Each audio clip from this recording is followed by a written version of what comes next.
Nós vamos conversar hoje sobre o tema da sexualidade na adolescência, um tema super complicado, cheio de motivos para grandes confusões. Na adolescência nós temos aí então a primazia dos órgãos genitais e por primeira vez então há uma confluência de todas as fases do desenvolvimento psicossexual da criança, que quando chega na adolescência termina tendo uma superioridade, digamos assim, da questão genital sobre os demais elementos parciais da sexualidade, da psicossexualidade humana. Nós não vamos entrar nesse detalhe porque não nos interessa. O que nós queremos aqui é que os pais entendam um pouco como é que funciona essa questão toda da sexualidade na adolescência. Temos um pico hormonal importante.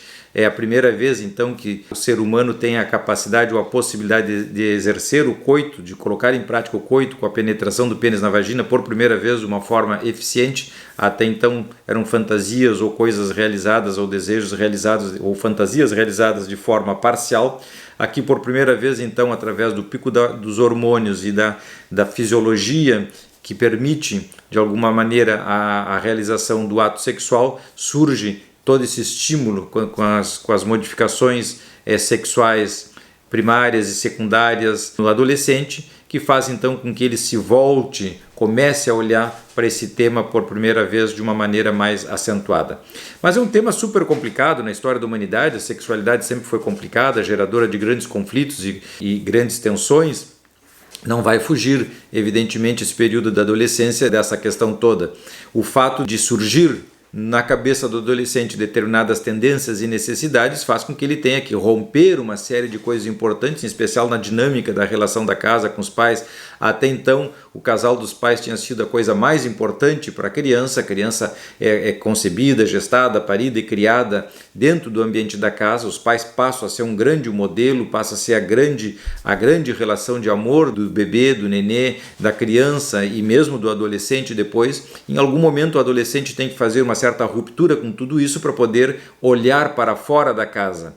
E o tema da sexualidade faz com que o adolescente, por primeira vez, faça isso com uma intensidade, com uma força muito maior. Se o sujeito tiver um psiquismo suficientemente maduro e saudável, ele conseguirá realizar essa passagem de forma eficiente. Se tiver alguns atrapalhos, certamente os conflitos surgirão e pode até ser frustrada essa tentativa de sair.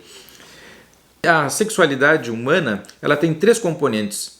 Tem um componente afetivo, que é a relação de amor, um componente corporal, que é a relação sexual corporal que todo mundo conhece e que muitas vezes confunde como a sexualidade como totalidade, e um terceiro componente que é a sublimação, e eu estou usando para isso um autor especial que é o Dr. Jamil Abushahim.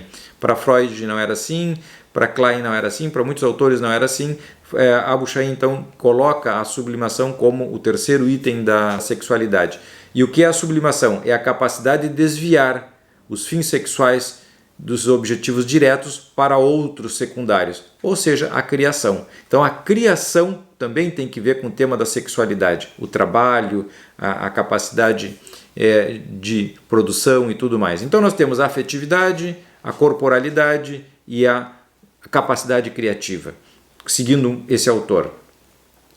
Se nós temos a afetividade como um dos aspectos da sexualidade, amar e ser amado passa a ser um elemento importante. Como nós dizíamos, o modelo até então do adolescente ou da criança era amar e ser amado pelo ambiente da casa. Em determinado momento ele olha para fora e começa a buscar substitutos daqueles amores domésticos, porque não pode levar adiante pela própria história social, pela própria repressão da sexualidade, não pode levar adiante as suas relações amorosas com os membros da casa. Então ele busca substitutos do lado de fora que tenham características das pessoas da casa, da sua história familiar, mas que não sejam características suficientemente intensas como que uma parte do psiquismo dele identifique a semelhança da censura dos sonhos identifique aquela pessoa que ele está escolhendo exatamente com a pessoa que é proibida para ele. Nós temos aí o tema do incesto, nós temos o tema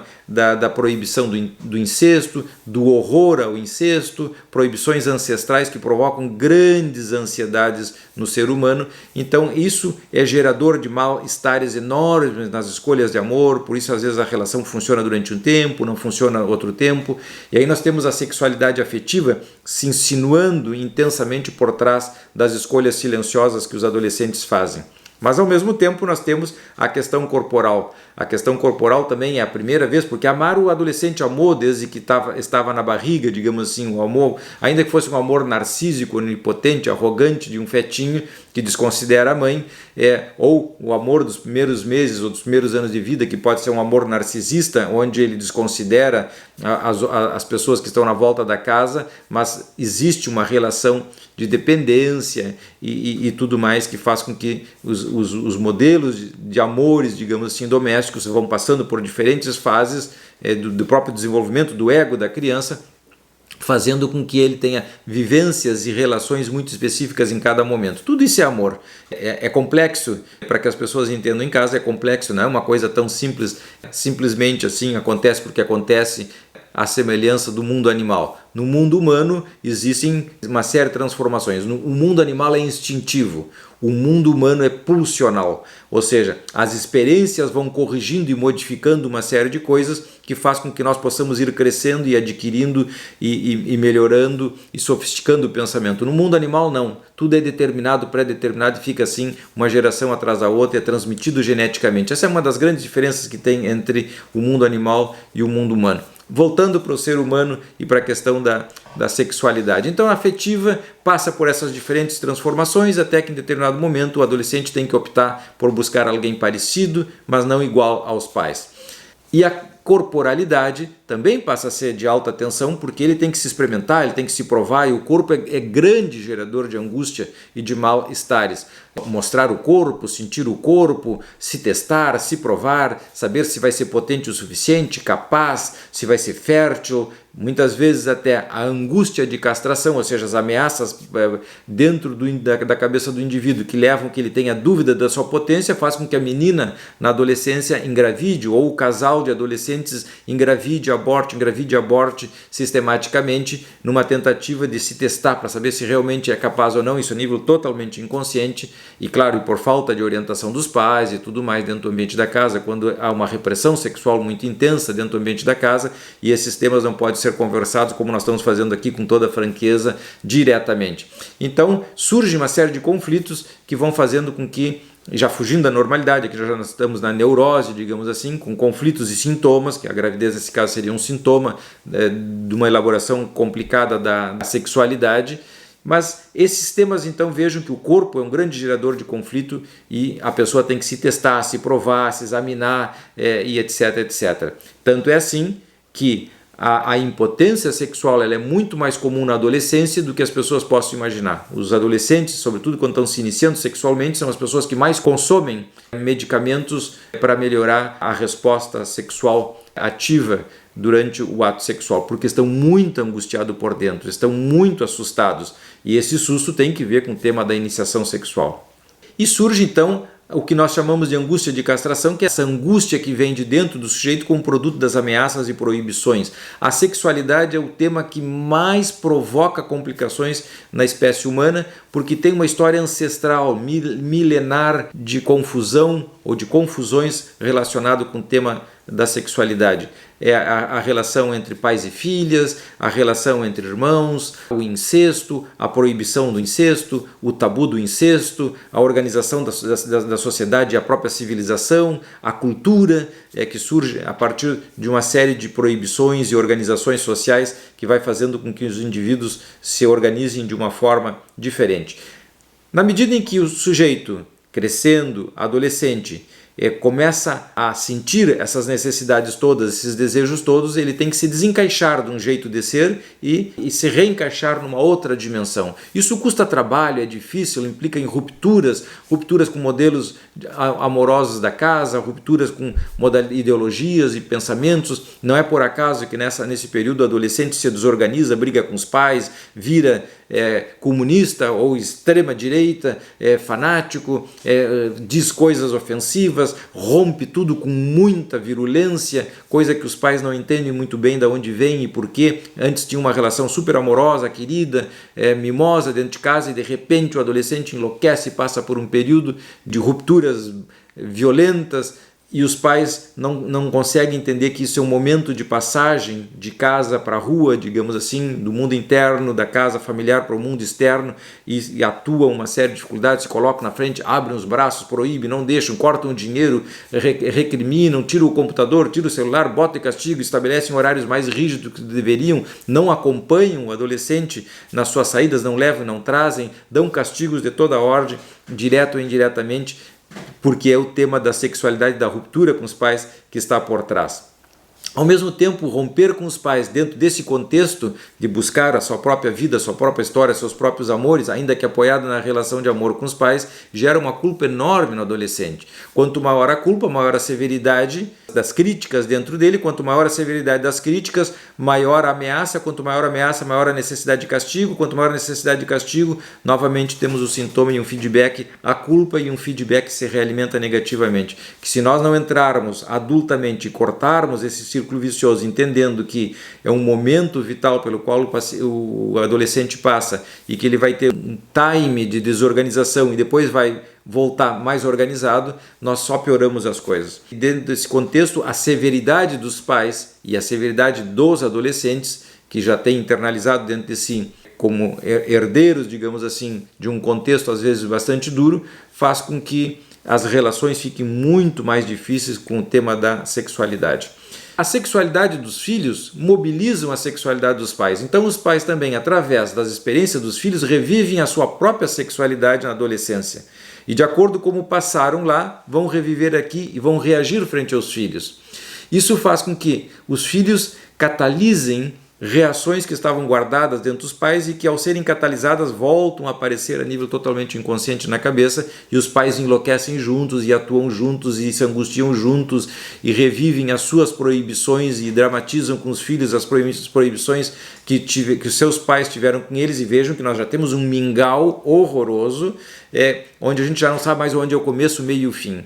E aí nós vamos entender por que as relações entre pais e filhos na adolescência são tão complicadas, e muitas vezes o indivíduo não tem a menor noção de que aquilo que ele está dizendo, em vez de ajudar, piora, e se ofendem mutuamente, e mesmo assim, como todas as relações ambivalentes, tem uma relação de amor por trás, porque não querem se despedirem para sempre. Essa é uma despedida de uma fase da vida, de um jeito de funcionar, e ao mesmo tempo volta tudo ser violento e agressivo, porque não existe outra forma de sair.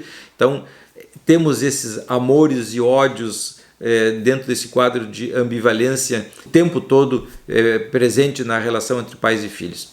E a sexualidade por trás como um capital, uma energia forçando e catalisando essas questões todas. Por outro lado, temos um luto de uma etapa da vida que fica para trás, que é da infância, da infância propriamente dita, porque muda a forma de se relacionar com seus objetos de amor. Os filhos passam em determinado momento a reivindicar uma posição diferente na relação com os pais.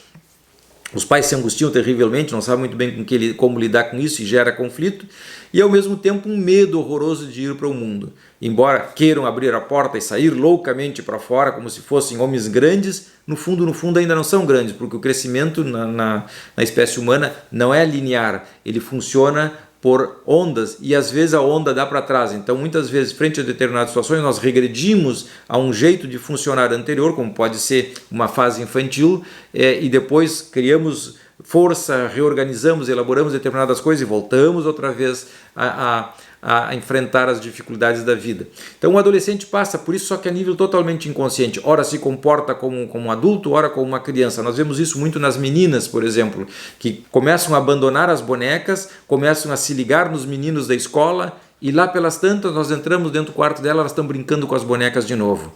E passam 1, 2, 3 dias brincando com as bonecas, ou com o celular, ou com os jogos, e depois abandonam e outra vez se interessam pelos meninos e pelas meninas e começam outra vez essa questão toda. Mas muito assustadas. Vemos isso nos meninos, por exemplo, que lá pela volta dos 13, 14 anos de idade fazem festas, mas só de meninos, e geralmente é jogo de futebol. Não tem menina na brincadeira e ao mesmo tempo estão com a cabeça o tempo todo pensando nelas, porque estão se aproximando do momento de terem uma relação mais intensa e profunda com elas, diferente das que tinham com os pais. Então vocês vejam que esse movimento é de ida e volta, de permanente tateio, de tentativas e de erros e acertos, só que as pessoas não têm essa visão, não têm essa compreensão, porque isso tudo são movimentos totalmente inconscientes.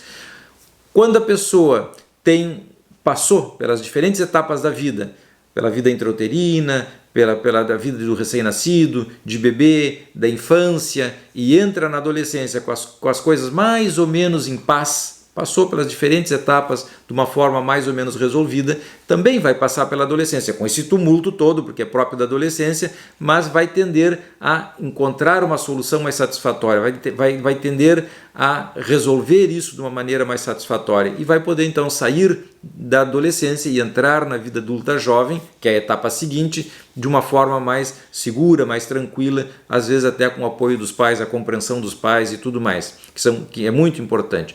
Por outro lado, essas etapas anteriores foram dificultadas com tropeços, com fixações, situações traumáticas, conflitos de toda ordem, sintomatologia que foram aparecendo nos diferentes momentos. A adolescência e a saída de casa também vai estar carregada por essas experiências anteriores. Uma etapa atrapalhada prejudica a seguinte, e assim nós vamos neuroticamente nos complicando com o passar dos anos, em vez de irmos melhorando. E o sucesso dessa fase, enfim, sexual, de poder se desencaixar dos pais dessa maneira e voltar a se encaixar numa etapa mais interessante, mais de igual para igual, que é a idade adulta jovem, permite então que essa pessoa volte para casa, volte a restabelecer suas relações, e os pais têm que ter uma paciência e uma confiança de que isso vai acontecer no futuro de uma forma tranquila e serena. Então nós temos um período de desencaixe monstruoso, de hiperexcitação, de sintomas muitas vezes de toda a ordem, atuações as mais graves possíveis em algumas situações, porque o adolescente não é capaz de pensar com profundidade e os pais não têm essa visão que nós estamos tendo agora. E aí surgem atrapalhos de toda ordem, e depois, se tudo terminar bem, então ele vai retornar de uma forma tranquila e serena, e até vão poder conversar sobre esses momentos difíceis dentro de um outro contexto. Isso, então, é uma introdução ao tema da sexualidade na adolescência.